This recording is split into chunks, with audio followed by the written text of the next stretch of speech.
Chapter 4, adolescent age. Okay, adolescent stage is the time where the onset of the puberty takes place, and it is taken from the word adolescere, which means to grow to maturity. This is a transition period from childhood to the adulthood. See, this is the transition period. Now, what does the transition period mean? That first you are a baby of the house. You can do whatever you wish to in this childhood stage.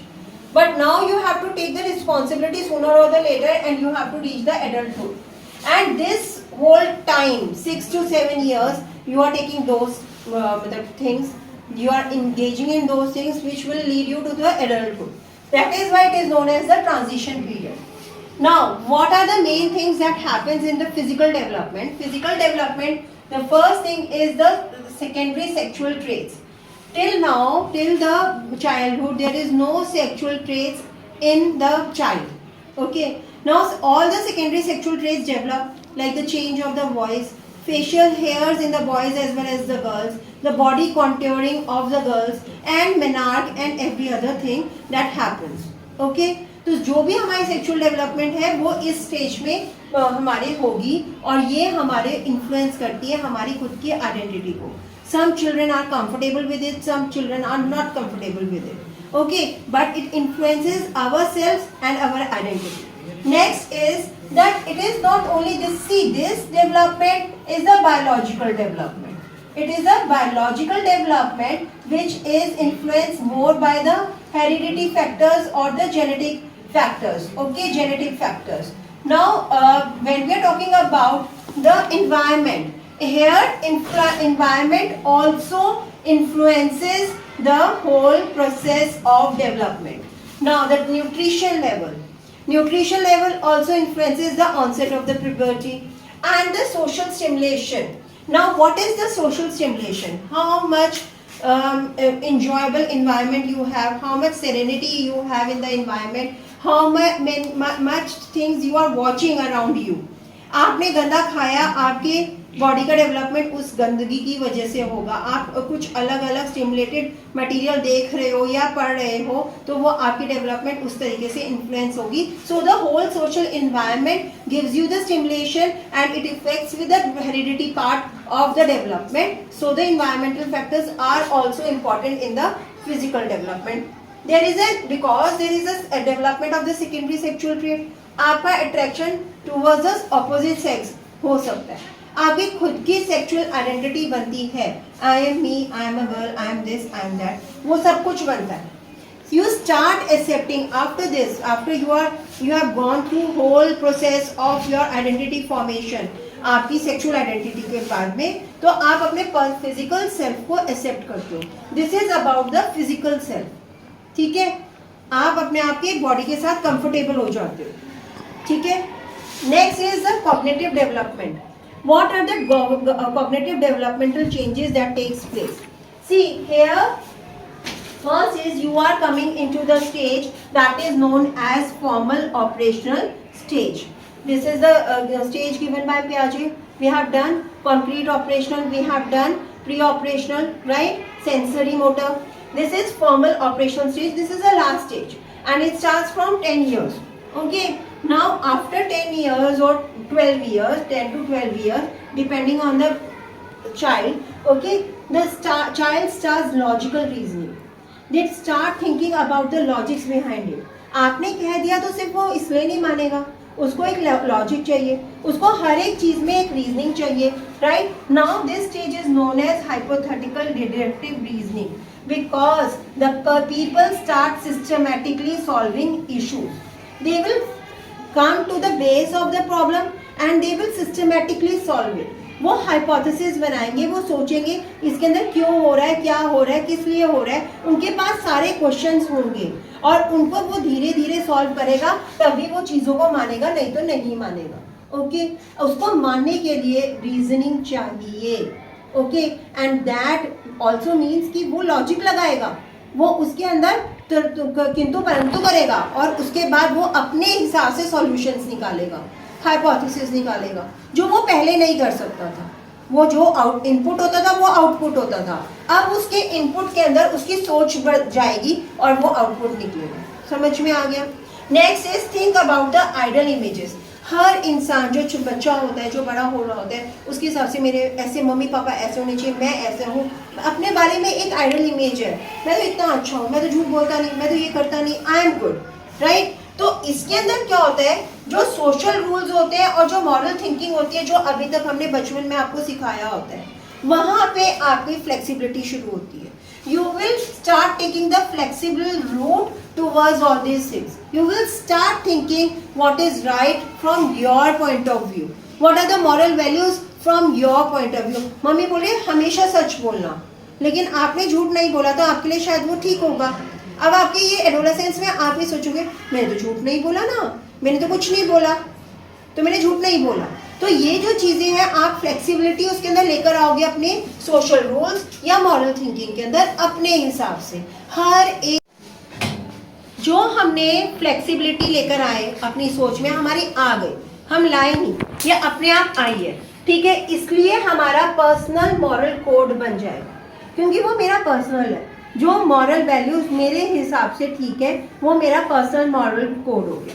अब आ गया David alkene ने ये बात बोली कि this child who is moving towards the adulthood, this adolescent has to egocentric approaches, ठीक है। This is a part of egocentrism. और उसमें ये बोला कि वो सोचता है कि there is an imaginary audience and personal favour, that means everyone is observing that, okay. A stain on the shirt, everyone is observing that string, okay. A pimple on the face is a big thing, क्योंकि वो उनके हिसाब से वो सारे लोग उनके pimple को देख रहे हैं, okay. Next is personal fable. There is a sense of uniqueness that I am unique and nobody can understand me. मेरे को तो कोई समझता ही नहीं है। वो पेरेंट के साथ आप हमेशा ये वाली लाइन बोलोगे, no one can understand me, because for you who is the influencer more is your peer group, not your parents. Parents की एक जगह है, लेकिन अभी आपका क्या इन्फ्लुएंशियल मोड चल रहा है, पीयर ग्रुप। और आपको लगेगा मैं यूनिक हूँ और मुझे कोई नहीं समझ रहा, not even your teachers, not even your parents, not even your friends sometimes, okay. In this thing, in this stage, identity formation takes place. This is influenced by the self, family and the peer group. See, you have own personal mode, personal moral code. Now this is your self, influenced by yourself. तो वो वाला self आपकी family और peer group के साथ mix up होगा, उसके अंदर आप प्रॉन्स एंड कॉन्स देखोगे, आपको जो ठीक लगता है वो देखोगे, उस हिसाब से आपकी होगी।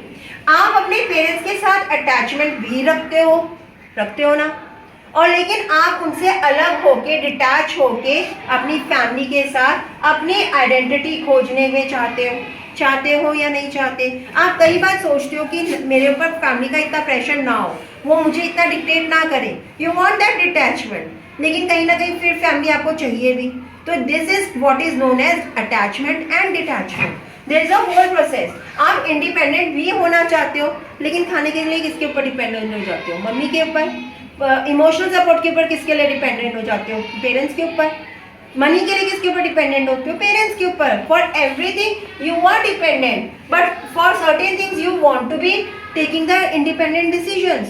सो दिस होल लाइफ, मतलब ये जो एडोलेसेंट लाइफ होती है उसके अंदर there is a huge conflict between what you want, attachment और डिटैचमेंट, इंडिपेंडेंट और डिपेंडेंट, राइट। और इन सब चीजों के बीच में आप क्या, वो आपके अंदर क्या आती है, आइडेंटिटी कंफ्यूजन। अगर आपकी आइडेंटिटी मिल गई, if you have found your identity, if you are clear about your identity, you will be okay. नहीं तो आपकी क्या होगी, आइडेंटिटी कंफ्यूजन, इसको बोलते हैं identity crisis. You will try to find out what you are, what is the meaning of your life, and आप क्या करना चाहते हो, क्यों करना चाहते हो, everything will be involve in the whole process, okay, clear. Now, what are the problems that are faced by the adolescent stage group children? Now, this is delinquency. Delinquency means that you are involved in the problematic behavior. That problematic behavior can be drug abuse, it can be stealing, kleptomania जैसी problems हो जाती हैं जो बच्चों को पता नहीं चलती कि मुझे kleptomania हो रहा है। Kleptomania is an obsession to steal something, even if you don't need it, even if you don't मतलब use it, You are going to steal. It can be a small thing as an eraser. Can be a small thing as a handkerchief. आप उसको चोरी करके अपने पास इकट्ठा करते रहोगे, वो क्लिप्टोमेनिया होता है। लेकिन इसमें क्या क्या होता है, एंटी सोशल एक्ट्स। आप रैली में खड़े हो जाओगे, मुझे ये सिस्टम नहीं समझ में आ रहा, रैली में खड़े हो जाओगे, क्यों? आपका वो डेलिक्वेंट बिहेवियर उसके अंदर आ रहा है, मतलब वो जिसमें आप बगावत के मोड में होते हो, ठीक है। शॉपलिफ्टिंग, कोई चीज़ें चोरी करना शॉप पे से, that is known as shoplifting. It can be crime, small crimes. It can be chain snatching also, big crimes also. There is a low, where it is a delinquent behavior, where there is a low parental support, indiscipline, family issues. So what are family issues? If the parents are fighting a lot, the child is not comfortable, the child is not feeling secure in that environment, then there will be lots of issues, और वो उसके अंदर delinquent behavior show करेगा, right? There is a showcase of delinquency. It can be smallest thing, it can be the biggest thing, it can be ragging. You can bully the children, other children. So there are many things that happen in the wrong kind of a behavior which happens in the adolescent. If you have a parental support, teacher support or mentor, any mentor, तो आप उस extreme corner में जाने से पहले आपको रोका जा सकता है। नहीं तो आप देखो कितने हैं जो ड्रॉप आउट्स होते हैं। They are not only dropouts from the school, they are dropouts from the life also. They commit suicide, they go in the drug abuse, right? वो ड्रग एब्यूज, हमारी सब्सटेंस एब्यूज, हमारी second डेलिक्वेंसी की वजह से ही आती है, राइट? और कई बार किस लिए आती है? क्योंकि आप स्ट्रेस में हो, आप क्या करोगे? स्मोकिंग का सहारा लोगे, ड्रिंकिंग का सहारा लोगे। एक इसके अंदर होती है एसेसिबिलिटी। What is accessibility? आपको मिल रही है चीज़, आपके घर में बार है, आपके घर में बार है, आपको मिल रहा है और आप स्ट्रेस में हो, एक घूंट लगा लेता हूँ, वो एक छोटा सा घूंट होता है, आराम मिला, अगले दिन आप फिर स्ट्रेस में आए, फिर गिलास, ऐसे शुरू हो जाता, ठीक है। फिर accessibility, this is accessibility. Accessibility से आपका कंट्रोल कम हो जाता है। देखो, आपको एक ठेके पे जाना हो और लेकर आना हो तो आप 10 बार सोचोगे। आपको ये लगेगा अरे बापू का दोस्त ना मिल जाए, मम्मी की सहेली ना मिल जाए, आप उधर तक जाने में ही डरोगे। लेकिन अगर आपको सामने के सामने अगर बॉटल मिल रही है तो यू वॉन्ट बी टेम्पटेड।